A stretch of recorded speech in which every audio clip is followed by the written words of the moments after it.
આ છે લીંબુ. લીંબુનું ઝાડ છે તે કચ્છમાં બહુ સારી રીતે ઉગે છે, કારણ કે આ કાંટાળું ઝાડ છે, બરાબર. લીંબુના પાંદડા છે ને એ ડબલ ટાઈપના હોય છે. આ રીતે નીચે એક નાનું પાન હોય અને ઉપર મોટું પાન હોય, બરાબર. લીંબુ, મોસંબી, સંતરા, પછી આપણે ચકોતરા અને બીજોરા, એ બધા જ આ ટાઈપની કુળની વનસ્પતિ કહેવાય છે. લીંબુના બહુ જ ખૂબ સારા આયુર્વેદિક ફાયદા છે.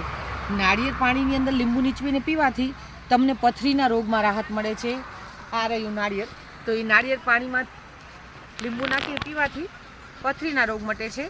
પછી લીંબુ છે, તમને લીંબુમાં મરી નાખીને પેટના દુખાવામાં જતું રહે છે. માણસ કહે ને કે જેનું પેટ દુખે એ મરી ખાય, તો લીંબુને મરી પીવાથી તમને પેટના દુખાવામાં રાહત મળે છે. ગેસ એસિડિટીમાં ફાયદો થાય છે. પછી તમને પગમાં કપાસી થઈ હોય, કાંટો લાગી જાય ને તો કપાસિયું થઈ જાય, તો એ કપાસિયાને મટાવવા માટે આ લીંબુને આથી નખાય. આ લીંબુનું અથાણું બનાવાય. લીંબુને મીઠું મિક્સ કરી અને રાખી દેવાનું 15-20 દિવસ કે મહિનો દિવસ, તો લીંબુ આથાઈ જાય છે. એ આથેલું લીંબુ પગ ઉપર બાંધવાથી તમારી જૂની કપાસી જતી રહે છે.